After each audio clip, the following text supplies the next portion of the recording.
voilà de retour à notre magazine de télévision. J'espère que vous êtes de bonne humeur. Nous poursuivons notre émission. On met le cap sur la politique québécoise. On suit tout le monde un petit peu ce qui se passe. On a vu dernièrement les chefs se saluer, se présenter des vœux. Mais la politique continue. Aujourd'hui, nous recevons à l'émission un membre de la communauté de la diaspora congolaise. Ce monsieur, et en fait, je vais vous lire rapidement le communiqué de presse que nous avons reçu le 12 décembre. Il est le nouveau président de l'association libérale de la circonscription électorale de Saint-Jérôme. Il s'appelle monsieur Moïse Wanda. Il est avec nous. Bonjour, merci de votre présence. Bonjour et merci encore de m'avoir accordé ces privilèges, M. Ngaka, pour passer aux ondes. Merci, je suis très content de vous avoir puisqu'on a eu quand même l'occasion d'échanger un petit peu. Monsieur Moïse Mayo Wanda, je le précise ici donc, vous êtes aujourd'hui à titre de président d'association, donc vous avez succédé ainsi à monsieur Daniel Gagné, avocat à la retraite. Alors donc, dites-moi, avant d'aller plus loin, je garde toujours le même concept. Qui êtes-vous précisément? C'est une question vraiment qui met un peu la table. Je suis M. Mayo, M. Moïse Mayo Wanda, père de 4 enfants. Je suis d'origine de la République démocratique du Congo et j'habite à la ville de Saint-Jérôme, ça fait plus de 10 ans. Et je œuvre dans le milieu de l'immobilier et j'ai toujours été actif dans ma vie politique, que ce soit locale ou fédérale. Donc la politique, c'est quelque chose qui m'a toujours intéressé. Et d'autant plus que si on veut améliorer certaines conditions de nos concitoyens, bon, il faut s'impliquer. C'est ce qui m'engage. C'est ce qui fait en sorte que je suis ce que je suis aujourd'hui. Voilà. Bravo. Un peu, c'est qui M. Mayo. Bravo. Dites-moi, pourquoi le Parti libéral? Pourquoi le PLQ et non pas le PQ ou d'autres partis politiques d'ici? Puisqu'on a vu aussi d'autres Noirs qui sont au sein d'autres partis. Il y a même le président, je pense, du Parti québécois qui est originaire du Gabon. Alors, dites-moi, pourquoi le Parti libéral avec Mme Anglade? Écoutez-moi, en fait, moi, depuis le bas âge, quand je commençais un peu plus jeune, la politique ici au Québec, j'étais en train de... J'observais, je regardais tout ce qui se passait autour de moi, surtout à l'époque où il faisait un peu chaud dans notre pays sur des questions politiques. Alors, je devais m'identifier. Un parti qui ressemble à mes valeurs, un parti qui est inclusif, un parti qui est progressiste, qui a une vision de réunir, d'ensemble, peu importe la nationalité, la couleur de la peau, les origines. Et voilà, le Parti libéral répondait beaucoup à mes idéaux. Voilà le pourquoi est-ce que je rejoins le Parti libéral du Québec. Mais à noter, auparavant, j'étais le président de l'association libérale fédérale. Donc, ce n'est qu'une continuité de ma vie politique. Alors, vous êtes dans le PLQ et vous êtes dans l'opposition. Exact. J'adhère à cette vision-là, à cette partie-là. Et je ne suis pas encore officiellement, comme on dit, élu, mais je suis quelqu'un qui aspire à me présenter pour le Parti libéral parce que c'est une partie qui reflète mes valeurs et mon identité plus que d'autres. D'accord. Quelles sont vos valeurs, au juste? Vous savez, comme toute personne qui immigre en terre, nous cherchons des repères. Et le repère pour pouvoir léguer un héritage à nos enfants. Le repère qui peut nous permettre de tracer, de baliser une route, un chemin pour nos prédécesseurs, pour ceux qui vont venir après nous. Le repère de valeurs qui nous ressemblent. Alors, moi, l'intégrité, la loyauté, le rassemblement, peu importe l'origine, et le respect de chacun dans ses valeurs, dans ses convictions, c'est ce qui me rejoint beaucoup au sein du Parti libéral et aussi la démocratie.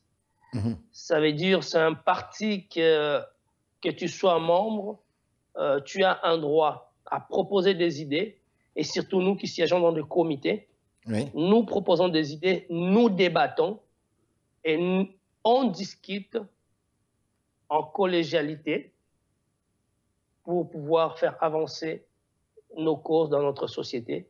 Et la plus belle preuve, c'est le Congrès. D'accord. Alors dites-moi, où en est le Parti libéral, selon vous? Le PLQ, je précise ici, le Parti libéral du Québec. Où en êtes-vous précisément? J'irai plus loin. Je pose ma question ici. Il y a eu des commentaires. Vous les connaissez? Les commentaires, entre autres, que certains disaient qu'on ne se retrouve plus au sein du Parti libéral, au sein du PLQ. Je ne sais pas pourquoi. Certains ont même osé jusqu'à aller avancer, affirmer que bon, il y a de la dictature quelque part, là. On dirait qu'il y a une forme de dictature quelque part. Ce sont des commentaires que j'ai entendus. Donc, quelle est votre réaction par rapport à ce type de commentaires? En fait, je voudrais vraiment un peu, je resterai, comment je vais dire ça, j'essaierai de répondre avec toute honnêteté. Bien sûr. Et en laissant la place à qui des droits au moment opportun. C'est-à-dire de venir, c'est-à-dire que la personne dont vous faites allusion. Madame Anglade elle-même, on va l'inviter. On l'invitera avec grand plaisir. Et elle se ferait plaisir. C'est une madame qui est d'abord très rassembleuse. C'est une personne qui est très démocrate. Et attendre le propos dont l'on dit aujourd'hui, là, que je viens d'entendre, moi, premièrement, ça me fait mal au cœur. Et deuxièmement, c'est mal connaître la personne. Et ça m'étonne beaucoup. Justement, parlez-nous-en, allez-y. Je n'ai pas eu encore l'opportunité de rencontrer Madame Anglade. Mais vous avez entendu ses discours. Avec ce que j'ai entendu de son discours, c'est que j'ai vu au Congrès, la manière dont les choses se sont déroulées. Ça se déroule comment? Il y a des gens... Ça se déroule comment? Quand vous dites de la manière dont les choses se sont déroulées, comment? On parle ici de démocratie, on laisse la parole à tout le monde. Chacun peut donner ses idées, c'est bien cela? On laisse la parole à chaque membre du parti qui est membre de nos comités de présenter ses idées.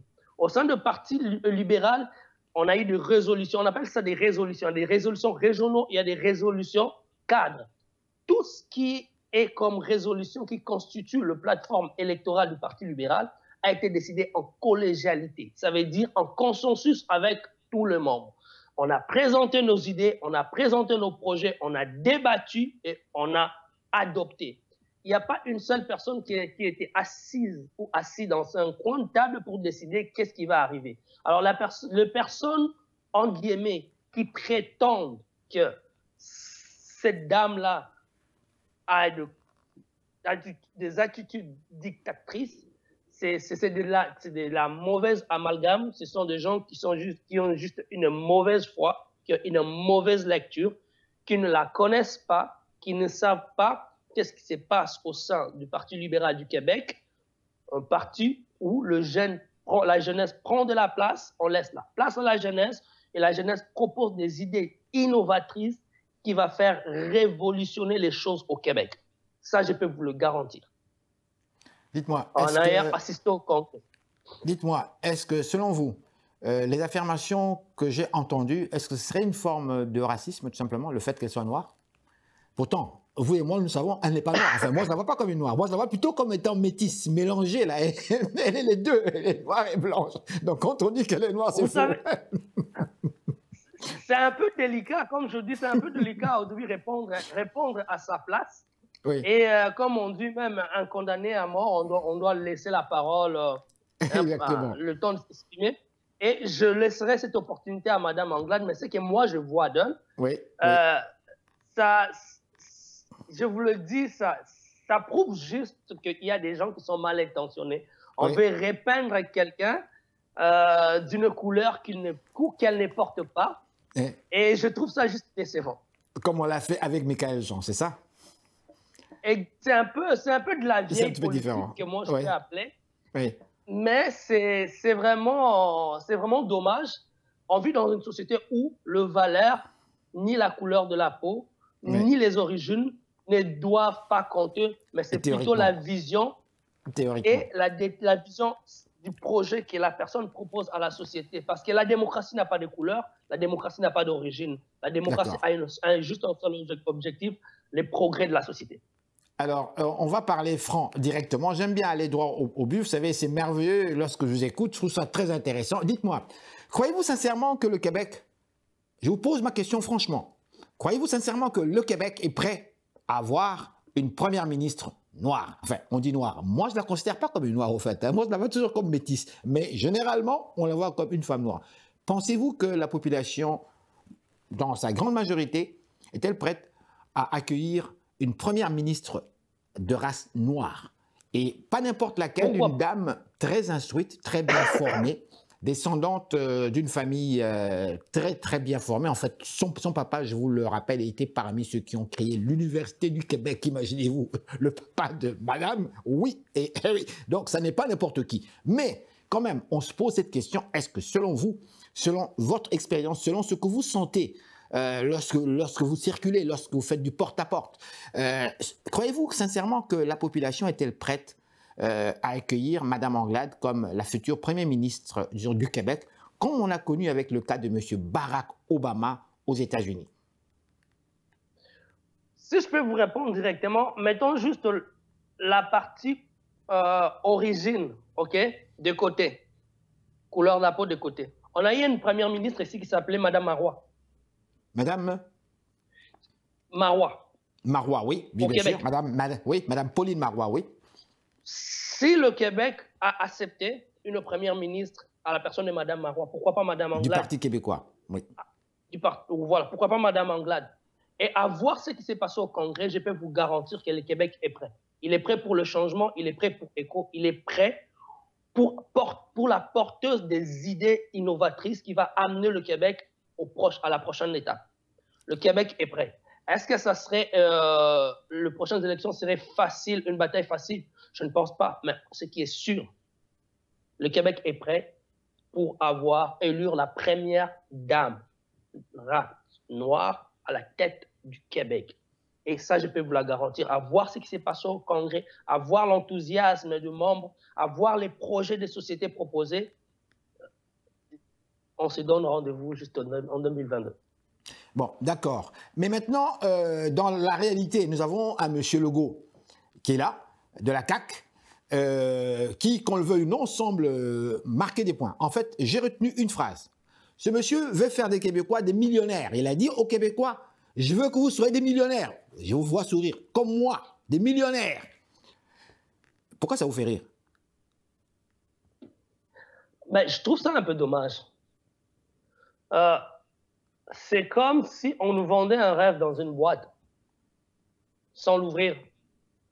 Je vais vous donner une boîte, je vais vous dire que... Je n'ai pas dit que cela n'est pas possible. Mais ce qui me fait rire, c'est la provenance de ces messages-là. Si vous ne savez pas combien coûte un loyer moyen qu'un citoyen paye, comment pouvez-vous prétendre que vous pouvez le rendre millionnaire? En fait, le loyer moyen coûte combien? Le loyer moyen en 2021, un 4,5 oui. À Montréal, oui. Vous ne pouvez pas payer en bas de 1 000 $. Et lorsque un premier ministre n'est pas capable de donner ces chiffres-là, prétendre que ça coûte dans les 500 pièces en 2021, ben on est complètement dans le champ. Alors, il parlait plus des étudiants. Il parlait plus, en fait, des étudiants. Rappelons cela. Il parlait plus du loyer des étudiants et non pas du loyer moyen, globalement, à Montréal. Lorsque la question était posée, on n'avait pas précisé. On n'avait pas dit les étudiants. On a parlé du loyer moyen d'une famille de la classe moyenne. Coûte combien? On n'a pas parlé des étudiants. Ça, il faut la noter, il ne faut pas jouer à la politique de l'Autriche. D'accord. Alors, le montant avancé, ce n'était pas vrai. Alors, on ne peut pas... Déjà là, c'est une fausse note.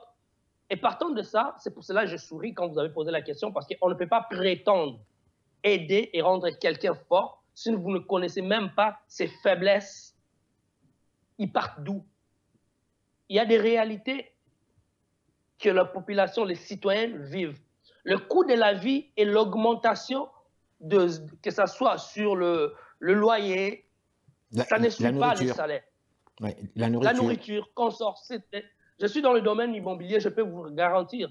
Là où je vis actuellement, c'est toutes des nouvelles constructions. Mais il n'y a pas un seul loyer qui coûte en bas de 1400, 1500 $. Cite-les-moi, quelle est cette classe famille moyenne, de la classe moyenne, qui peut se la payer sans mettre les bouchées doubles? Et de quelle façon on peut rendre cette personne-là millionnaire quand 70% de son revenu est englouti par son loyer? On n'est même pas capable d'offrir à cette personne-là un loyer décent qui ne va pas suffoquer ses finances, mais on est en train de lui dire que nous te rendrons millionnaire. Ça, c'est comme si le diable viendrait me dire que je te rendrais riche, mais je n'y croyais pas. Il n'est pas le diable quand même, c'est un homme d'affaires, et un grand homme d'affaires. Je n'ai pas dit lui, mais je dis moi. Si je faisais un rêve que le diable me dit que je te rendrais riche, je ne croirais pas. Chrétien que je suis, je ne croirais pas. Alors, et quand je me réveillerai, je prierai. Dites-moi, je vais terminer par une dernière question. Puisque vous êtes à Saint-Jérôme, dites-moi quelles sont les dernières priorités selon vous pour les prochaines élections. Qu'est-ce qu'il y a d'important à Saint-Jérôme que vous croyez que votre parti, le Parti libéral du Québec, pourrait réaliser sous le leadership de Mme Anglade? Vous savez, il y a beaucoup de choses qui n'ont pas été faites et beaucoup de choses qui peuvent être faites. Comme? Si on a la vision et si on a la volonté. On va parler, premièrement, c'est un problème dans tous les territoires du Québec, le logement. Le coût des logements, ça c'est indéniable. On va parler de le problème de santé. Que ce soit les infrastructures, que ce soit le personnel. On va parler de la mobilité, la protection de nos espaces verts, de nos forêts, et j'en passe. La sécurité et la violence. Exactement. C'est toutes des choses qu'on doit s'atteler pour pouvoir répondre d'une manière adéquate à l'attente et aux attentes de nos concitoyens. Croyez-vous que le Parti libéral a des meilleures recettes que en fait, le parti de M. Legault actuellement? Mais je vous inviterai à aller consulter. Je vous inviterai à aller consulter le programme ECHO du Parti libéral. Moi, en ayant fait le municipal, j'ai été agréablement surpris de cette vision-là d'une politique de proximité qui est envisagée dans ces projets-là des sociétés que je me retrouve complètement. Et je pense que beaucoup de gens vont être surpris et agréablement surpris. Bien, encore une fois, je vous dis grand merci. Merci beaucoup d'avoir répondu à nos questions. Je vais vous souhaiter bonne chance, évidemment, et puis une très bonne année, la santé surtout, et comme on dit en bon québécois, à la revoyure. Merci, frère. Mais merci beaucoup à vous, M. Ngaka, de m'avoir donné en fait, cette opportunité. Et si je peux me permettre, à vous aussi, santé, et vraiment qu'on puisse se revoir en 2022, mais aussi, il est temps, si je peux me permettre 2 mots, il est temps que nos communautés puissent s'impliquer, être des acteurs et non des spectateurs de l'évolution de nos communautés. Il est temps qu'on puisse léguer un héritage à nos enfants. Il est temps qu'on puisse appuyer un parti politique qui peut rendre possible nos aspirations et surtout nos communautés, les inviter à s'impliquer pour pouvoir aussi, en 2022, avoir un gouvernement libéral qui va pouvoir amener le Québec à un autre niveau, entrer en 2022 avec des nouveaux projets et des projets qui vont faire la richesse de tout le monde, qui va rendre riches tous les Québécois. Et non pas millionnaires. Et non pas millionnaires. Merci beaucoup. Merci beaucoup. Alors, très bonne fin de journée. Au revoir. Merci beaucoup. Au revoir. Merci bien. Merci. Alors voilà, madame, messieurs, restez là. Nous sommes de retour tout de suite après ces réclames publicitaires. Madame, monsieur, bonsoir.